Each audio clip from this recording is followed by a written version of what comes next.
Hi friends, welcome to my channel. ನಿಮಗೆ ಈ ವಿಡಿಯೋಯಿಂದ ಉಪಯೋಗ ಆಗಬೇಕಾದರೆ ಈ ವಿಡಿಯೋವನ್ನು ಸ್ಕಿಪ್ ಮಾಡದೆ ಕೊನೆವರೆಗೂ ನೋಡಿ. ಔಷಧಿಗಳ ಜೊತೆಗೆ ಆಹಾರ ಮತ್ತು ಜೀವನ ಶೈಲಿಯಲ್ಲಿ ಕೆಲವು ಆರೋಗ್ಯಕರ ಬದಲಾವಣೆಗಳನ್ನು ಮಾಡುವ ಮೂಲಕ ಮಧುಮೇಹವನ್ನು ನಿಯಂತ್ರಿಸಬಹುದು. ಅನಾರೋಗ್ಯಕರ ಆಹಾರ ಉತ್ಪನ್ನಗಳನ್ನು ಸೇವಿಸುವುದರಿಂದ ದೇಹದಲ್ಲಿನ ಇನ್ಸುಲಿನ್ ಮಟ್ಟಗಳ ಮೇಲೆ ಪರಿಣಾಮ ಬೀರುತ್ತದೆ ಮತ್ತು ರಕ್ತದಲ್ಲಿನ ಸಕ್ಕರೆಯ ಅಸಮತೋಲನಕ್ಕೆ ಕಾರಣವಾಗಬಹುದು. ಆದ್ದರಿಂದ ಮಧುಮೇಹ ರೋಗಿಗಳು ಸಮತೋಲಿತ ಆಹಾರವನ್ನು ಅನುಸರಿಸಲು ಸೂಚಿಸಲಾಗುತ್ತದೆ. ಮಧುಮೇಹವು ರಕ್ತದಲ್ಲಿನ ಸಕ್ಕರೆ ಮಟ್ಟವು ಗಮನಾರ್ಹವಾಗಿ ಹೆಚ್ಚಾಗುವ ಒಂದು ಕಾಯಿಲೆಯಾಗಿದೆ. ಈ ರೋಗವು ಯಾವುದೇ ವಯಸ್ಸಿನಲ್ಲಿ ಸಂಭವಿಸಬಹುದು. ಔಷಧಿಗಳ ಜೊತೆಗೆ ನಿಮ್ಮ ಆಹಾರ ಮತ್ತು ಜೀವನ ಶೈಲಿಯಲ್ಲಿ ಆರೋಗ್ಯಕರ ಬದಲಾವಣೆಗಳನ್ನು ಮಾಡುವ ಮೂಲಕ ನೀವು ಮಧುಮೇಹವನ್ನು ನಿಯಂತ್ರಿಸಬಹುದು. ಸಮತೋಲಿತ ಆಹಾರ, ವ್ಯಾಯಾಮ ಮತ್ತು ತೂಕ ನಿಯಂತ್ರಣವು ದೇಹದಲ್ಲಿನ ಸಕ್ಕರೆ ಮಟ್ಟವನ್ನು ನಿಯಂತ್ರಿಸಲು ಸಹಾಯ ಮಾಡುತ್ತದೆ. ಮಧುಮೇಹ ರೋಗಿಗಳಿಗೆ ಸಕ್ಕರೆ ಮಾತ್ರವಲ್ಲ, ದೈನಂದಿನ ಜೀವನದಲ್ಲಿ ಬಳಸುವ ಕೆಲವು ಆಹಾರಗಳು ಸಹ ತುಂಬಾ ಹಾನಿಕಾರಕವೆಂದು ಸಾಬೀತುಪಡಿಸಬಹುದು. ಇವುಗಳನ್ನು ತಿನ್ನುವುದರಿಂದ ದೇಹದಲ್ಲಿ ರಕ್ತದಲ್ಲಿನ ಸಕ್ಕರೆ ಮಟ್ಟ ಹಠಾತ್ ಏರಿಕೆಯಾಗಬಹುದು ಮತ್ತು ಇತರ ಆರೋಗ್ಯ ಸಮಸ್ಯೆಗಳಿಗೂ ಕಾರಣವಾಗಬಹುದು.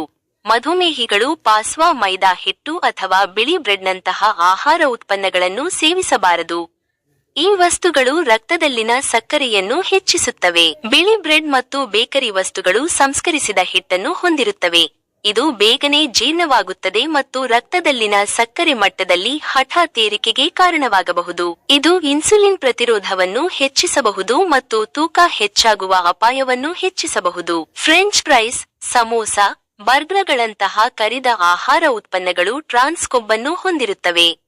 ಈ ಕೊಬ್ಬುಗಳು ದೇಹದಲ್ಲಿ ಉರಿಯೂತ ಮತ್ತು ಇನ್ಸುಲಿನ್ ಪ್ರತಿರೋಧವನ್ನು ಉತ್ತೇಜಿಸುತ್ತವೆ. ಇದು ಸಕ್ಕರೆ ಮಟ್ಟದ ಅಸಮತೋಲನಕ್ಕೆ ಕಾರಣವಾಗಬಹುದು. ಸೋಡಾ ಮತ್ತು ಇತರ ಸಕ್ಕರೆಯುಕ್ತ ಪಾನೀಯಗಳು ಯಾವುದೇ ಪೋಷಕಾಂಶಗಳನ್ನು ಹೊಂದಿರುವುದಿಲ್ಲ. ಇವುಗಳು ರಕ್ತದಲ್ಲಿನ ಸಕ್ಕರೆ ಮಟ್ಟವನ್ನು ತ್ವರಿತವಾಗಿ ಹೆಚ್ಚಿಸಬಹುದು. ಇದು ದೇಹದಲ್ಲಿ ಗ್ಲೈಸೆಮಿಕ್ ಸೂಚಿಯನ್ನು ಹೆಚ್ಚಿಸುವ ಮೂಲಕ ದೇಹದ ಸಕ್ಕರೆ ನಿಯಂತ್ರಣ ವ್ಯವಸ್ಥೆಯ ಮೇಲೆ ಒತ್ತಡ ಹೇರುತ್ತದೆ. ಸಂಸ್ಕರಿಸಿದ ಮಾಂಸಗಳು ಹೆಚ್ಚು ಉಪ್ಪು, ಸಂರಕ್ಷಕಗಳು ಮತ್ತು ಟ್ರಾನ್ಸ್ ಕೊಬ್ಬನ್ನು ಹೊಂದಿರುತ್ತವೆ. ಇದು ರಕ್ತದೊತ್ತಡವನ್ನು ಹೆಚ್ಚಿಸುತ್ತದೆ ಮತ್ತು ಇನ್ಸುಲಿನ್ ಪ್ರತಿರೋಧವನ್ನು ಮತ್ತಷ್ಟು ಹೆಚ್ಚಿಸುತ್ತದೆ. ಇದರ ಸೇವನೆಯಿಂದ ಮಧುಮೇಹವನ್ನು ನಿಯಂತ್ರಿಸುವುದು ಕಷ್ಟವಾಗಬಹುದು.